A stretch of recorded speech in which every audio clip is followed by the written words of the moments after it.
Terima kasih teman-teman udah nonton video ini. Kali ini kita akan coba membuktikan limit fungsi kita di sini akar X ketika X-nya menuju C, C-nya positif, oke? Bahwa limit ini menjadi akar C. Oke, ini sebenarnya gampang banget ya. Kita tinggal substitusi C-nya jadi akar C, selesai. Asal C-nya positif. Oke, di sini nggak ada sama dengan 0. Berarti kita hanya berbicara C yang positif, bukan 0, oke? Nah, apakah cara buktiinnya itu segampang kita kayak substitusi mencari limitnya?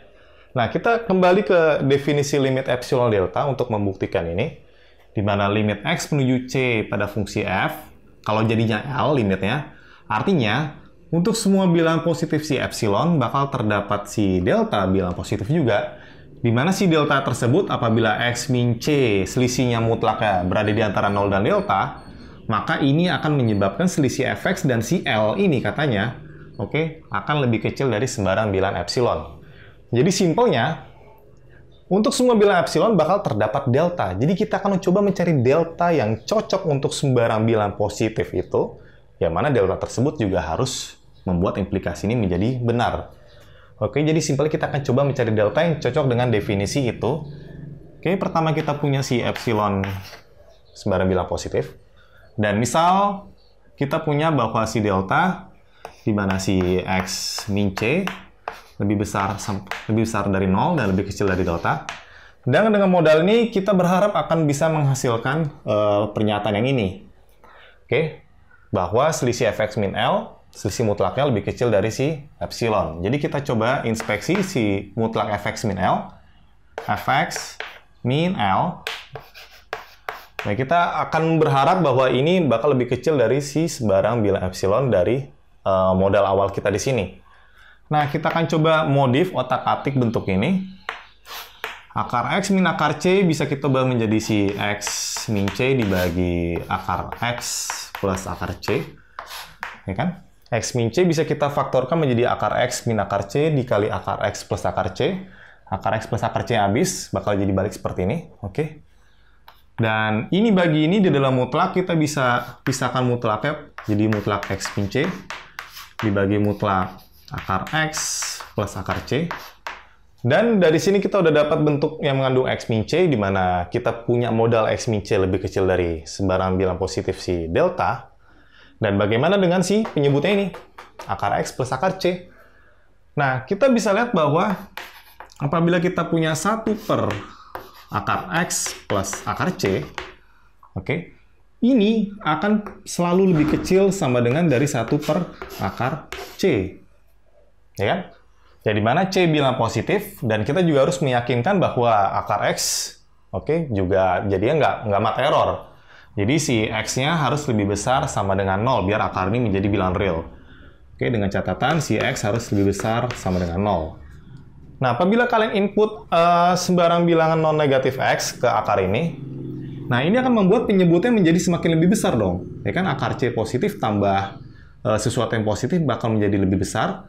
1 bagi yang lebih besar dari akar C tentunya pasti ini akan menjadi lebih kecil atau sama dengan 1 per akar C.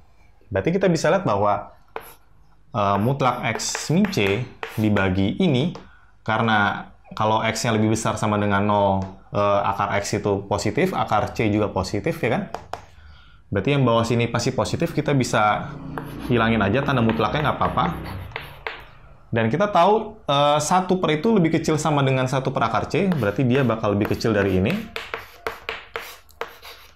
Dan karena nilai mutlak X min C lebih kecil dari delta sesuai modal awal kita, asumsi kita, berarti mereka ini semua bakal lebih kecil dari si delta per akar C.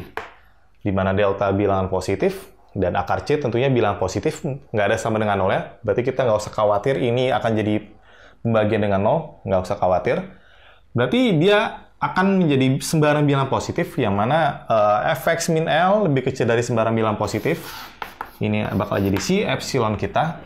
Jadi kita dapatkan bahwa epsilon sama dengan delta per akar C, yang mana kita bisa membuat menjadi delta sama dengan epsilon akar C. Dan akhirnya kita sesuai rencana kita, keinginan kita ingin mendapatkan delta, di mana cocok dengan sembarang epsilon bilangan positif.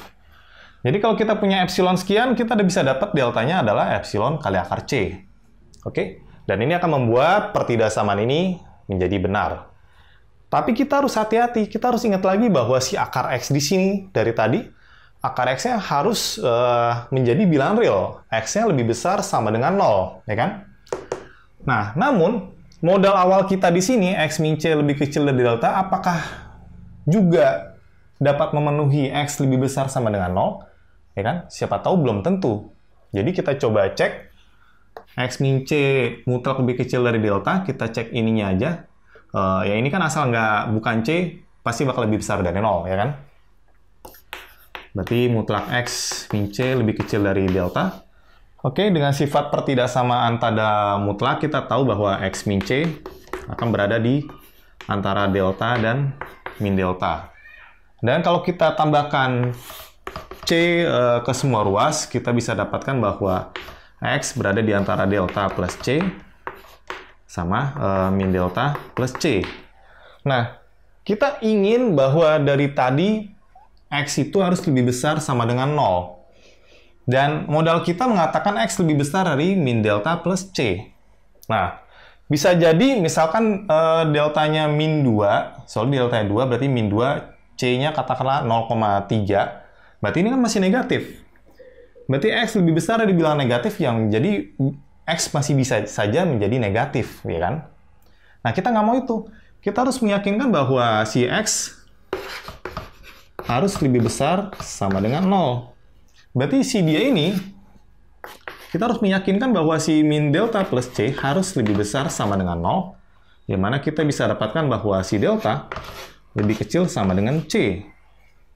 Nah, jadi kita telah mendapatkan delta itu harus lebih kecil sama dengan C. Namun, sebelumnya kita telah mendapatkan delta adalah epsilon akar C. Jadi, delta mana yang kita pilih? Kita akan milih delta sekecil-kecilnya dari yang bisa kita dapatkan. Di sini delta paling kecilnya C, di sini delta epsilon akar C, berarti kita akan memilih delta yang terkecil dari dua itu. Dari epsilon akar C, dan juga si C. Jadi deltanya antara dua ini, mana yang lebih kecil ya itulah yang bakal jadi delta yang cocok dengan implikasi ini. Oke? Nah, kenapa harus yang lebih kecil? Kenapa nggak yang lebih besar dari dua ini?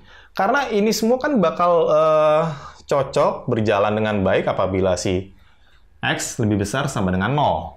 Ya kan? Dan ini harus memenuhi delta lebih kecil sama dengan C. Dan kita sebelum punya si delta ini dong, yang akan menghasilkan si lebih kecil dari epsilon ini. Nah, apabila kita pilih yang terkecil, oke, misal C ini yang terkecil dibanding epsilon akar C, oke, berarti delta udah pasti lebih kecil sama dengan C, udah lebih kecil dari C, ya kan? Nah, berarti si X udah pasti lebih besar sama dengan 0, oke, dan delta kita di sini kita pilih yang terkecilnya dong, ya kan? Berarti kita akan bisa membuat pertidaksamaan ini pun menjadi benar. Nah, jadi kita telah mendapatkan deltanya yang cocok untuk sembarang bilangan positif, si epsilon. Jadi kita punya berapapun epsilon yang kita kasih, kita bisa dapatkan deltanya. Tergantung mana yang lebih kecil dari epsilon kita. Oke? Nah, karena kita telah mendapatkan deltanya yang cocok dengan definisi kita, maka terbukti limit akar X ketika X menuju C menjadi akar C, oke, asalkan C positif, berarti itu adalah benar.